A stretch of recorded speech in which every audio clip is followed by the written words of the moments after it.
Bulldozer पे हर एक व्यक्ति के हाथ नहीं फिट हो सकते। इसके लिए दिल और दिमाग दोनों चाहिए, दिल और दिमाग दोनों चाहिए। बुलडोजर जैसी क्षमता और दृढ़ प्रतिज्ञा जिसमें हो वही बुलडोजर चला सकता है। दंगाइयों के सामने नाक रगड़ने वाले लोग बुलडोजर के सामने वैसे पस्त हो जाएंगे। बुलडोजर में दिमाग नहीं होता है, स्टीयरिंग होता है उसमें। स्टीयरिंग से चलता है बुलडोजर। उत्तर प्रदेश की जनता कब किसका स्टीयरिंग बदल दे, या दिल्ली वाले कब किसका स्टीयरिंग बदल दें। ಕರ್ನಾಟಕಕ್ಕೆ ಒಬ್ಬ ಯೋಗಿ ಆದಿತ್ಯನಾಥ್ ಬೇಕೇ ಹೊರತು ಜಾತಿವಾದಿ ನಾಯಕರಲ್ಲ.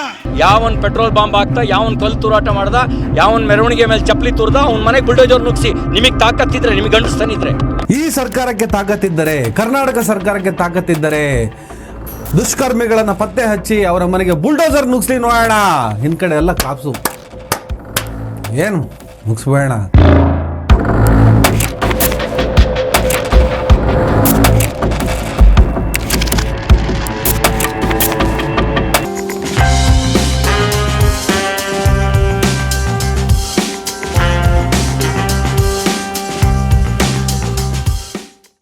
ಹಲೋ ಹಾಯ್ ನಮಸ್ಕಾರ ಸ್ನೇಹಿತರೆ. ಮೊನ್ನೆ ನಾಗಮಂಗಲ ಗಣೇಶನ ಗಲಾಟೆ ವಿಚಾರಕ್ಕೆ ಸಂಬಂಧಪಟ್ಟ ಹಾಗೆ ನಿರುದ್ಯೋಗಿ ಸಿ ಟಿ ರವಿ ಇಬ್ಬರನ್ನ ಆಕ್ಸಿಡೆಂಟ್ ಮಾಡಿ ಕೊಲೆ ಮಾಡಿದ ಆರೋಪದಲ್ಲಿ, ಅಂದರೆ ಆಕ್ಸಿಡೆಂಟ್ ಮಾಡಿ ಇಬ್ಬರನ್ನ ಸಾಯಿಸಿದ ಮೇಲೆ ಅದೊಂಥರ ಕೊಲೆ ಆರೋಪ ಇದ್ದ ಹಾಗೆ. ಅವರಿಬ್ಬರು ಹಿಂದೂಗಳೇ.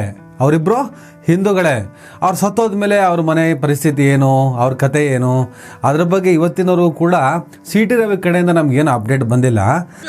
ಸರ್ ಜೀವಕ್ಕೆ ಬೆಲೆ ಇಲ್ವಾ? ಸರ್ ಪೊಲೀಸರು ಫೋನ್ ಹಾಕಿ ಸರ್.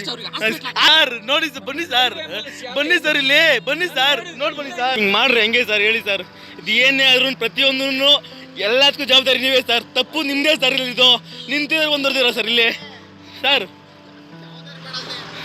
ಈಗ 2 ಜೀವಕ್ಕೆ ಬೆಲೆ ಯಾರು ಕೊಡ್ತಾರೆ ಸರ್ ಇಲ್ಲಿ ಹೇಳಿ ಸರ್ ನೀವೇನೆ ಸರ್. ಆನ್ಸರ್ ಮಾಡಿ ಸರ್. ಆನ್ಸರ್ ಮಾಡಿ ಸರ್. 2 ಜೀವಕ್ಕೆ ಬೆಲೆ ಕೊಡ್ತಾರೆ ಸರ್. ಅವ್ರು ಹೇಳ್ತಾರೆ ನಿಮ್ಮ ಪಾಪ ಹಿಂದೂ ರಕ್ಷಕ, ಹಿಂದೂಗಳಿಗೋಸ್ಕರ ಹೋರಾಟ ಮಾಡುವಂಥ ನಾಯಕ ಅಂತ ಬಿಂಬಿಸಿಕೊಳ್ಳುವ ಬರದಲ್ಲಿ, ಅದರಲ್ಲೂ ಇತ್ತೀಚೆಗಂತೂ ನಿರುದ್ಯೋಗ ಅಂತ ಅರ್ಥ ಆಯ್ತಲ್ಲ, ಚಿಕ್ಕಮಗಳೂರಿನಲ್ಲಿ ಸ್ಥಾನಮಾನವನ್ನು ಕಳೆದುಕೊಂಡು ಅಧಿಕಾರವನ್ನು ಕಳ್ಕೊಂಡು, ಅಯ್ಯೋ ನೇರವಾಗಿ ಹೇಳ ಬಿಡಪ್ಪ, ಹೀನಾಯವಾಗಿ ಸೋತ ನಂತರ ಸಿ ಟಿ ರವಿ ಅದಾದಮೇಲೆ ಅನೇಕ ರೀತಿಯ ಪೊಸಿಷನಿಗೋಸ್ಕರ ಒದ್ದಾಡಿ ಬಂಡಾಯ ಹೇಳುವ ಥರ ಮಾತನಾಡಿ ಏನೋ ಒಂಥರ ಸಂಕಷ್ಟದಲ್ಲಿರುವಂಥ ರವಿ ನಿರುದ್ಯೋಗದಿಂದ ಹೊರಬರೋದಕ್ಕೋಸ್ಕರ ಅರ್ಜೆಂಟಾಗಿ ಕರ್ನಾಟಕದಲ್ಲಿ ಯೋಗಿ ಆದಿತ್ಯನಾಥ್ ಆಗೋಕೆ ಹೊರಟಿದ್ದಾರೆ. ಇನ್ನೊಂದು ಕಡೆ ಪ್ರತಾಪ್ ಸಿಂಹ. ಇವರಿಬ್ಬರು ಅರ್ಜೆಂಟಾಗಿ ಯೋಗಿ ಆದಿತ್ಯನಾಥ್ ಆಗ್ಬೇಕಂತ. ಯಾವನ್ ಪೆಟ್ರೋಲ್ ಬಾಂಬ್ ಹಾಕ್ತಾ, ಯಾವನ್ ಕಲ್ ತೂರಾಟ ಮಾಡ್ದ, ಯಾವನ್ ಮೆರವಣಿಗೆ ಮೇಲೆ ಚಪ್ಪಲಿ ತೂರ್ದ, ಅವ್ನ ಮನೆಗೆ ಬುಲ್ಡೋಜರ್ ನುಗ್ಸಿ. ನಿಮಗೆ ತಾಕತ್ತಿದ್ರೆ, ನಿಮಗೆ ಗಂಡಸ್ತಾನಿದ್ರೆ, ಯಾವನ್ ಪೆಟ್ರೋಲ್ ಬಾಂಬ್ ಹಾಕ್ತಾ, ಯಾವನ್ ಕಲ್ ತೂರಾಟ ಮಾಡ್ದ, ಯಾವನ್ ಮೆರವಣಿಗೆ ಮೇಲೆ ಚಪ್ಪಲಿ ತೂರ್ದ, ಅವ್ನ ಮನೆಗೆ ಬುಲ್ಡೋಜರ್ ನುಗ್ಸಿ. ನಿಮಗೆ ತಾಕತ್ತಿದ್ರೆ, ನಿಮಗೆ ಗಂಡಸ್ತಾನಿದ್ರೆ. ಹರ್ಷ ಮರ್ಡರ್ ಕೇಸ್ ಶಿವಮೊಗ್ಗದಲ್ಲಿ ಆಯ್ತು. ಅಲ್ಲೂ ಕೂಡ ಅವತ್ತೇನು ಹರ್ಷ ಮರ್ಡರ್ ಕೇಸ್ನಲ್ಲಿ ಯಾರ್ಯಾರು ಇನ್ವಾಲ್ವ್ ಆಗಿದ್ರು ಅವರು ಒಂದು ಮನೆ ಒಳಗಡೆ ಇದ್ರು. ಅವ್ರನ್ನ ಎನ್ಕೌಂಟರ್ ಮಾಡಿಸ್ಲಿಕ್ಕೆ ಏನು ಸಮಸ್ಯೆ ಆಗಿತ್ತು? ಒಬ್ಬ ಯೋಗಿ ಆದಿತ್ಯನಾಥ್ ಬಗ್ಗೆ ನಾವಿಲ್ಲಿ ಚಪ್ಪಾಳೆ ತಡ್ತೀವಿ. ಉತ್ತರ ಪ್ರದೇಶದ ಪೊಲೀಸರಿಗಿಂತ ನಮ್ಮ ಪೊಲೀಸರೇನು ಕಮ್ಮಿ ಇಲ್ಲ. ನಮ್ಮ ಪೊಲೀಸರಿಗೂ ಶಕ್ತಿ ಇದೆ. ಆದ್ರೆ ಕರ್ನಾಟಕಕ್ಕೆ ಒಬ್ಬ ಯೋಗಿ ಆದಿತ್ಯನಾಥ್ ಬೇಕೇ ಹೊರತು ಜಾತಿವಾದಿ ನಾಯಕರಲ್ಲ. ಯೋಗಿ ಆದಿತ್ಯನಾಥ್ ಅಂದ್ರೆ ಏನು? ಯೋಗಿ ಆದಿತ್ಯನಾಥ್ ಕ್ವಾಲಿಟಿ ಏನು? ಯೋಗಿ ಆದಿತ್ಯನಾಥ್ಗೆ ಯಾವುದಕ್ಕೆ ಟ್ಯಾಗ್ ಮಾಡಲಾಗುತ್ತೆ? ಯಾಕೆ ಮಾತೆತ್ತಿದ್ರೆ ಇವರೆಲ್ಲ ಪ್ರತಾಪ್ ಸಿಂಹ, ಸಿ ಟಿ ರವಿ ಎಲ್ಲರೂ ಕರ್ನಾಟಕಕ್ಕೊಬ್ಬ ಯೋಗಿ ಆದಿತ್ಯನಾಥ್ ಬೇಕು ಅಂತ ಯಾಕೆ ಹೇಳ್ತಾರೆ ಅಂದರೆ, ಅದು ಬುಲ್ಡೋಜರ್ ಸಂಸ್ಕೃತಿ.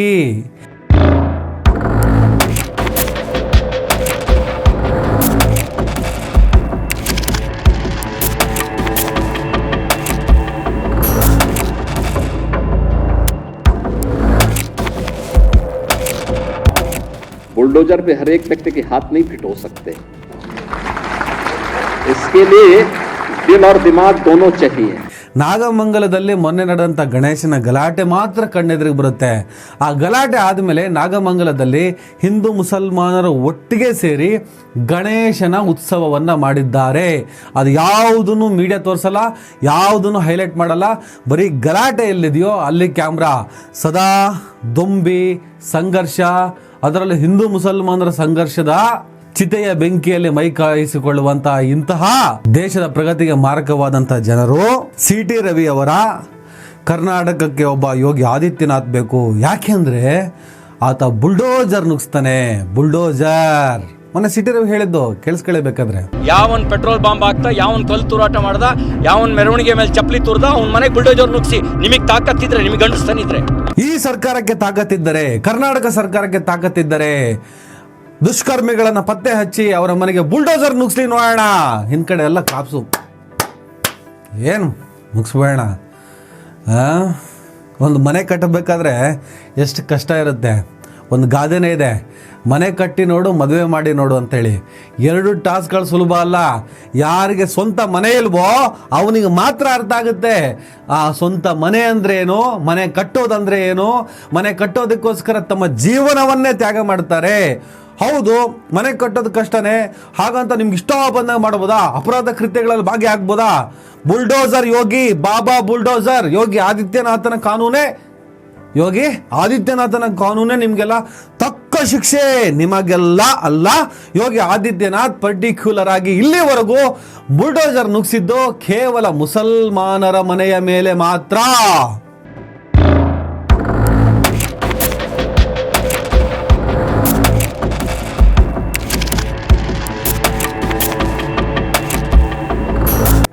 ಈಗ ಅಕ್ರಮ ಕಟ್ಟಡಗಳ ತೆರವು, ಆ ತೆರವು ಈ ತೆರವು ಅಂತ ಹೇಳ್ಬಿಟ್ಟು ಒಂದಿಷ್ಟು ಬುಲ್ಡೋಸರ್ ತರಿಸಿ ರಾಜಕಾಲುವೆಗಳ ಮೇಲೆಲ್ಲ ಮನೆ ಕಟ್ಟಿರ್ತಾರೆ. ಅದು ಒಂದು ನಗರದಲ್ಲಿ ನೀರು ಹರಿದು ಹೋಗುವ ಜಾಗದಲ್ಲೆಲ್ಲ ಇವರು ಪ್ರಾಪರ್ಟಿಗಳನ್ನು ಮಾಡ್ಕೊಂಡ್ಬಿಟ್ರೆ ಬಹಳ ಸಮಸ್ಯೆಗಳು ಉಂಟು ಮಾಡ್ತವೆ. ಅದಕ್ಕೆ ಸಂಬಂಧಪಟ್ಟ ಹಾಗೆ ಕೋರ್ಟ್ ಒಂದಿಷ್ಟು ನಿರ್ದೇಶನಗಳನ್ನು ನೀಡ್ತವೆ. ಅಕ್ರಮ ಕಟ್ಟಡಗಳು ಈ ರೀತಿಯಾಗಿ ಸಾರ್ವಜನಿಕವಾಗಿ ತೊಂದರೆ ಕೊಡುವಂತಹ ಪ್ರಕ್ರಿಯೆಗಳು ನಡೆದಾಗ ಅದರ ಡೆಮಾಲಿಷನ್ಗೆ ನ್ಯಾಯಾಲಯ ಆದೇಶವನ್ನು ಕೊಡುತ್ತೆ. ಆದರೆ ಇವ್ರು ಏನು ಮಾಡಿದ್ರು, ಈ ಬುಲ್ಡೋಸರ್ ಯೋಗಿ ಯಾವುದೇ ಒಂದು ಗಲಾಟೆ ಆಗಲಿ, ಯಾವುದೇ ಒಂದು ಅಪರಾಧ ಕೃತ್ಯ ಆಗಲಿ ಮಾಡಿದವನು ಯಾರು? ಅದು ಮುಸಲ್ಮಾನನ. ಹಾಗಾದರೆ ಮುಸಲ್ಮಾನ ಮಾಡಿದಾಗ ಇಮ್ಮಿಡಿಯೇಟ್ ಆಗಿ ಅವನ ಮನೆಯನ್ನೇ ಕೆಡಬೋದು. ಈಗ ಒಂದು ಮನೆ ಅಂತಿರುತ್ತೆ, ಅಲ್ಲಿ ಅಪ್ಪ ಅಮ್ಮ ಮಕ್ಕಳು ಎಲ್ಲರೂ ಇರ್ತಾರೆ. ಮಗ ಏನೋ ತಪ್ಪು ಮಾಡಿರ್ತಾನೆ, ಆದರೆ ಆ ಮನೆ ಕಟ್ಟಿರೋದು ಅವರ ಅಪ್ಪ. ಎಷ್ಟೋ ವರ್ಷಗಳ ಶ್ರಮ, ಎಷ್ಟೋ ವರ್ಷಗಳಿಂದ ದುಡ್ಡು ಕೂಡಿಟ್ಟು ಬ್ಯಾಂಕಲ್ಲಿ ಲೋನ್ ಮಾಡಿನೋ ಕಷ್ಟಪಟ್ಟು ಮನೆ ಕಟ್ಟಿರ್ತಾನೆ ಅಪ್ಪ. ಮಗ ಹೋಗ್ಬಿಟ್ಟು ಏನೋ ಅಂತ ತಪ್ಪು ಮಾಡ್ತಾನೆ. ಮಗ ತಪ್ಪು ಮಾಡಿದ ಕೂಡಲೇ ಯೋಗಿ ಬುಲ್ಡೋಜರ್ ಯೋಗಿ ಆದಿತ್ಯನಾಥ್ ಏನು ಮಾಡೋದು, ಬುಲ್ಡೋಜರ್ನ ನುಗ್ಸಿ ಆ ಮನೆಯನ್ನು ಕೆಡಿಸ್ಬಿಡೋದು. ನೋಟಿಸ್ ಕೊಟ್ಟು ಒಂದೇ ದಿವಸ ನೋಟಿಸ್ ಕೊಟ್ಟಿರ್ತಾರೆ. ಇನ್ನು ಓದಿ ಏನಿದೆ ಅಂತ ಅರ್ಥ ಆಗೋಕ್ಕಿಂತ ಮುಂಚೆ ಬುಲ್ಡೋಜರ್ ಬಂದು ಆ ಮನೆಯನ್ನು ಬೀಳ್ಸಾಗುತ್ತೆ. ಮಗ ಮಾಡಿದ ತಪ್ಪಿಗೆ ಅಪ್ಪನ ಪರಿಶ್ರಮವನ್ನು ನೀವು ಕೆಡೋದಾದರೆ, ಯೋಗಿ ಆದಿತ್ಯನಾಥ್ ಮೊಹಮ್ಮದ್ ಜಾವೇದ್ ಅಂತ ಹೇಳಿ ಒಬ್ಬ ಪ್ರಯಾಗ್ರಾಜಿನ ರಾಜಕೀಯ ಮುಖಂಡ, ಆತನನ್ನು ನೀವು ಬಲಿ ಹಾಕೋದಕ್ಕೋಸ್ಕರ ಆತ ಯಾವುದೋ ಒಂದು ರಾಜಕೀಯ ವಿಚಾರಕ್ಕೆ ಸಂಬಂಧಪಟ್ಟ ಹಾಗೆ ಯಾವುದೋ ಒಂದು ಕೃತ್ಯದಲ್ಲಿ ಭಾಗಿಯಾದ ಅಂತ ಹೇಳಿ ಇಮ್ಮಿಡಿಯೇಟಾಗಿ ನ್ಯಾಯಾಲಯಕ್ಕಿನ್ನೂ ಕೇಸ್ ಹೋಗಿಲ್ಲ, ಇನ್ನು ಆತನ ಮೇಲೆ ಚಾರ್ಜ್ ಶೀಟ್ ಹಾಕಿರಲಿಲ್ಲ, ಇನ್ನೂ ಟ್ರಯಲ್ ನಡೆದಿರಲಿಲ್ಲ, ಅವನು ಆರೋಪಿ ಆಗಿದ್ದ ಅಷ್ಟೇ, ಅಪರಾಧ ಸಾಬೀತಾಗಿರಲಿಲ್ಲ.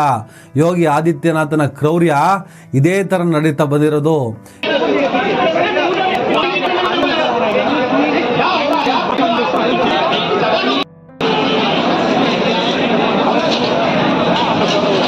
ಏನೇ ಒಂದು ಗಲಾಟೆ ಆಗಲಿ ಅದರಲ್ಲಿ ಇವನು ಭಾಗಿಯಾಗಿದ್ದಾನೆ ಅಂತ ಹೇಳ್ಬಿಟ್ಟು ಪೊಲೀಸ್ ಅರೆಸ್ಟ್ ಮಾಡಿದ ಕೂಡಲೇ ಇಮಿಡಿಯೇಟ್ ಆಗಿ ಆತ ಮನೆ ಬೀಳಿಸ್ತಾ ಇದ್ದ. ಆತನ ಅಪರಾಧ ಸಾಬೀತಾಗ್ತಾನೆ ಇರಲಿಲ್ಲ. ಸಾಬೀತಾಗುವ ಮುಂಚೆನೆ ಕ್ರೌರ್ಯ ಮೆರೀತಿದ್ದ ಯೋಗಿ ಆದಿತ್ಯನಾಥ್, ಬೋಡ ಆದಿತ್ಯನಾಥ್. ತಲೆಯಲ್ಲಿ ಕೂದಲಿಲ್ಲ ಅಂದರೂ ಅವನ ಕ್ರೌರ್ಯ ಯಾವ ಥರ ಇತ್ತು ಅಂಥೇಳಿ. ಒಬ್ಬ ಸ್ವಾಮೀಜಿ ಆದವನು, ಒಬ್ಬ ಯೋಗಿ ಆದವನು, ಆತ ಸಹನಾಮೂರ್ತಿ ಆಗಬೇಕಂತೆ. ಯೋಗಿ ಅಂದ್ರೆ ಸಹನಾಮೂರ್ತಿಗಳು, ಶಾಂತಿ ಪ್ರೀತಿಯ ಸಂಕೇತವಾಗಬೇಕು. ಆದರೆ ಯೋಗಿ ಆದಿತ್ಯನಾಥ್ ಇಡೀ ದೇಶದಲ್ಲಿ ಯಾರಲ್ಲೂ ಇಲ್ಲದ, ಯಾವ ಕಾವಿ ಧರಿಸದವರಲ್ಲೂ ಇಲ್ಲದಂತಹ ಕ್ರೌರ್ಯವನ್ನು ಮೆರೀತಿದ್ದ. बुलडोजर पे हर एक व्यक्ति के हाथ नहीं फिट हो सकते, इसके लिए दिल और दिमाग दोनों चाहिए, दिल और दिमाग दोनों चाहिए। बुलडोजर जैसी क्षमता और दृढ़ प्रतिज्ञा जिसमें हो वही बुलडोजर चला सकता है। दंगाइयों के सामने नाक रगड़ने वाले लोग बुलडोजर के सामने वैसे पस्त हो जाएंगे।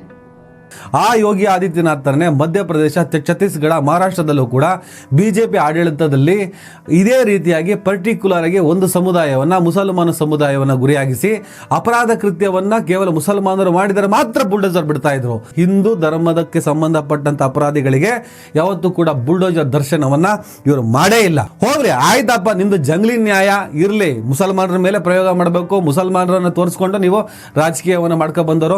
ಮುಸಲ್ಮಾನರೇ ಇಲ್ಲದಿದ್ದರೆ ಬಿಜೆಪಿ ಸತ್ತು ಹೋಗುತ್ತೆ ಅಂತ ಮೊನ್ನೆ ನಾನು ಬರೆದಿದ್ದೆ. ಮುಸಲ್ಮಾನರು ಇದ್ರೇನೆ ನಿಮ್ ಬೇಳೆ ಬೇಯೋದು. ಸರಿ, ಮುಸಲ್ಮಾನರನ್ನೇ ಟಾರ್ಗೆಟ್ ಮಾಡಿಕೊಂಡು ನೀವು ರಾಜಕೀಯವಾಗಿ ಸರ್ವೈವ್ ಆಗಲೇಬೇಕು ಅಂತ ಅಂದ್ರೆ ಅವರ ಆರೋಪ ಸಾಬೀತಾಗುವವರು ಕಾಯ್ಬೇಕಲ್ವಾ? ಅಟ್ಲೀಸ್ಟ್ ಅವರ ಮನೆಯ ತೆರವಿಗೆ ಒಂದು ಕನಿಷ್ಠ 30 ದಿವಸ ಆದರೂ ಮುಂಚೆ ನೀವು ನೋಟಿಸ್ ಕೊಡಬೇಕಾಗುತ್ತೆ ಅಂತ ಹೇಳ್ಬಿಟ್ಟು ಅಲಹಾಬಾದ್ ಹೈಕೋರ್ಟ್ ಈ ತರದ ಆದೇಶವನ್ನು ಕೊಡುತ್ತೆ. ಆದರೆ ಯಾವುದೇ ಕಾರಣಕ್ಕೂ ಯೋಗಿ ಆದಿತ್ಯನಾಥನ ಕ್ರೌರ್ಯವನ್ನ ತಡೆಯುವಂತ ಪ್ರಯತ್ನವನ್ನ ನ್ಯಾಯಾಲಯಗಳು ಇಲ್ಲಿವರೆಗೂ ಮಾಡ್ತಾನೆ ಬಂದಿರಲಿಲ್ಲ. ಏನಿದು ಸರಿ ಅಲ್ವಲ್ಲ? ಏನು ಮಾಡಕ್ಕೆ ಹೊರಟಿದ್ದೀರಿ?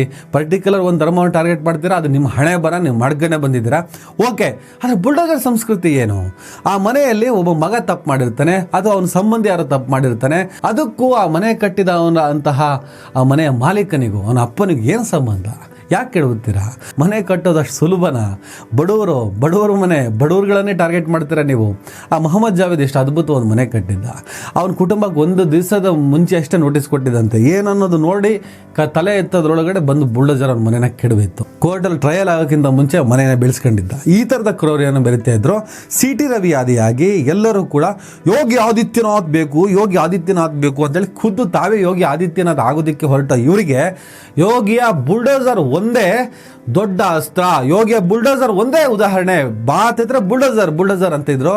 ಇವತ್ತು ಸ್ನೇಹಿತರೆ, ಅದೇ ಬುಲ್ಡೋಜರ್ ಬಾಬನ, ಈ ಬಾಬಾ ಬುಲ್ಡೋಜರ್ನ ಕ್ರೌರ್ಯಕ್ಕೆ ಸುಪ್ರೀಂ ಕೋರ್ಟ್ ಕಡಿವಾಣ ಹಾಕಿದೆ.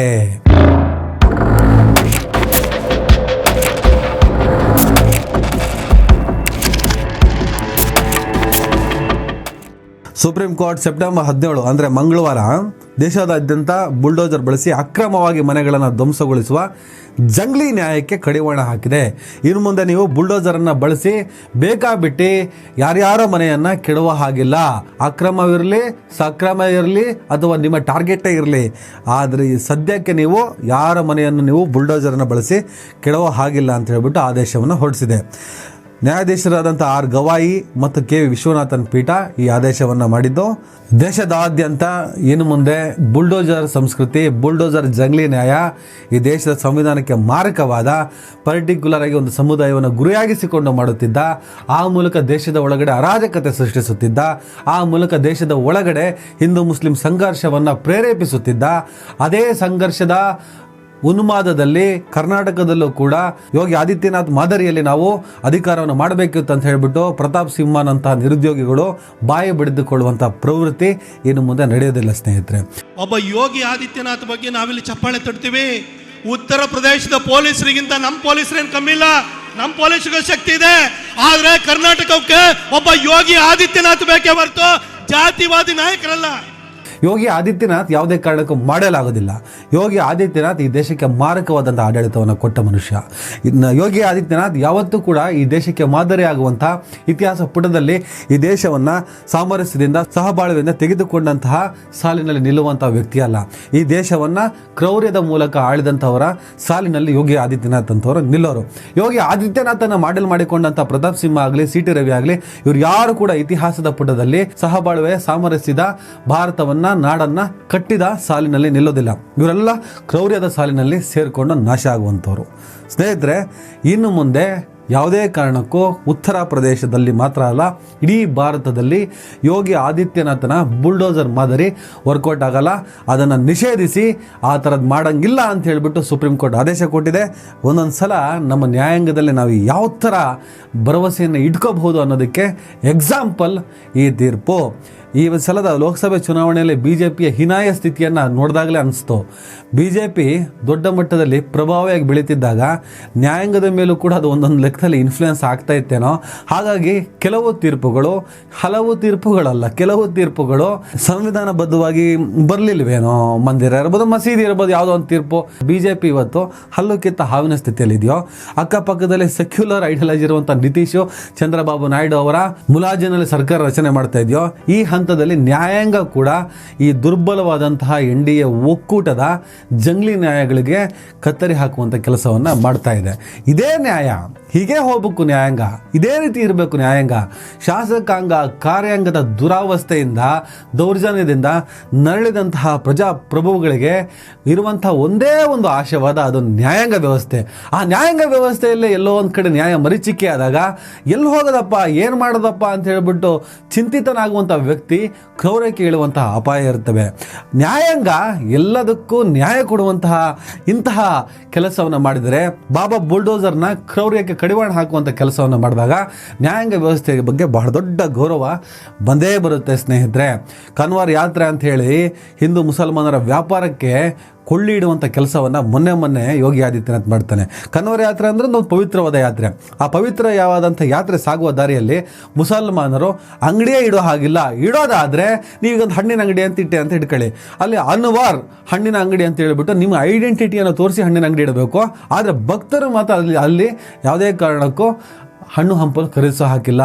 ಮುಸಲ್ಮಾನರ ಹತ್ರ ನೀವು ಖರೀದಿ ಮಾಡಿದರೆ, ಮುಸಲ್ಮಾನರ ಹೋಟೆಲ್ ಹೋಗಿ ತಿಂಡಿ ತಿಂದಿದರೆ ಆ ಯಾತ್ರೆ ಅಪವಿತ್ರ ಆಗುತ್ತೆ ಅನ್ನುವಂಥ ಮೆಸೇಜ್ ಸಾರುವ ಮೂಲಕ ಹಿಂದೂ ಮುಸಲ್ಮಾನ ನಡುವೆ ವ್ಯಾಪಾರ ಯುದ್ಧ, ವ್ಯಾಪಾರ ಸಂಘರ್ಷ, ಸಂಪೂರ್ಣವಾಗಿ ಅವರನ್ನು ದೂರ ಇಡುವಂತಹ ರಾಜನೀತಿಯನ್ನು ಒಬ್ಬ ಯೋಗಿ ಆದಿತ್ಯನಾಥ್ ಮಾಡ್ತಾ ಬಂದಿದ್ದಲ್ಲಿ. ಆದರೆ ಆತನ ಆ ಕ್ರೌರ್ಯದ ನಡೆಯನ್ನು ಕೂಡ ಸುಪ್ರೀಂ ಕೋರ್ಟ್ ಕಡಿವಾಣ ಹಾಕಿತ್ತು. ಹಾಗೆಲ್ಲ ಮಾಡೋಕ್ಕಾಗಲ್ಲ ಕಣಯ್ಯ ಅಂತ ಹೇಳ್ಬಿಟ್ಟು ಈಗ 2ನೇ ಸಲ ಆತನ ಬುಲ್ಡೋಸರ್ ಸಂಸ್ಕೃತಿ ಕಡಿವಾಣ ಹಾಕಿದೆ. ಆ ಮೂಲಕ ಮಧ್ಯಪ್ರದೇಶ, ಮಹಾರಾಷ್ಟ್ರ, ಛತ್ತೀಸ್ಗಢದಲ್ಲಿ ನಡೀತಿದ್ದಂಥ ಬುಲ್ಡೋಸರ್ ಸಂಸ್ಕೃತಿಗೆ ಕಡಿವಾಣ ಬಿದ್ದಿದೆ. ಹಾಗೆ CT ರವಿ ಪ್ರತಾಪ್ ಸಿಂಹ ಆದಿಯಾಗಿ ಯೋಗಿ ಆದಿತ್ಯನಾಥ್ ಮಾಡೆಲ್ಲೋ ಬುಲ್ಡೋಸರ್ನ್ನು ಇಲ್ಲಿಗೆ ತನ್ನಿ ಅಂತ ಹೇಳ್ಬಿಟ್ಟು ಬೊಗಳುತ್ತಿದ್ದದ್ದು ಕೂಡ ಇನ್ನು ಮುಂದೆ ನಡೆಯೋದಿಲ್ಲ. ಯಾವನ್ ಪೆಟ್ರೋಲ್ ಬಾಂಬ್ ಹಾಕ್ತಾ, ಯಾವನ್ ಕಲ್ ತೂರಾಟ ಮಾಡ್ದ, ಯಾವನ್ ಮೆರವಣಿಗೆ ಮೇಲೆ ಚಪ್ಪಲಿ ತೂರ್ದ, ಅವ್ನ ಮನೆಗೆ ಬುಲ್ಡೋಜರ್ ನುಗ್ಸಿ. ನಿಮಗೆ ತಾಕತ್ತಿದ್ರೆ, ನಿಮಗೆ ಗಂಡಸ್ತಾನಿದ್ರೆ. ನನ್ನ ದೇಶದಲ್ಲಿ ಹಿರಿಯರು ಮಾಡಿ ಹೋದಂಥ ಸಂವಿಧಾನ ಇದೆ. ಅದರ ಪ್ರಕಾರವಾಗಿ ದೇಶ ನಡೀಬೇಕು. ಅದರ ಪ್ರಕಾರವಾಗಿ ದೇಶ ನಡೆಯುತ್ತೆ. ಸದ್ಯಕ್ಕೆ ಕರ್ನಾಟಕ ರಾಜ್ಯದ ನಿರುದ್ಯೋಗಿಗಳಾದಂತಹ ಪ್ರತಾಪ್ ಸಿಂಹ ಮತ್ತು CT ರವಿ ಯೋಗಿ ಆದಿತ್ಯನಾಥನನ್ನು ಬದಿಗಿಟ್ಟು ಬೇರೆ ಏನಾದರೂ ಕೆಲಸ ಮಾಡ್ರಪ್ಪ, ಸ್ವಲ್ಪ ಗ್ರಾಮ ಪಂಚಾಯತಿ ಕಡೆಯಿಂದ ಬನ್ನಿ, ವರ್ಕೌಟ್ ಆಗ್ಬೋದು. ನಮಸ್ಕಾರ.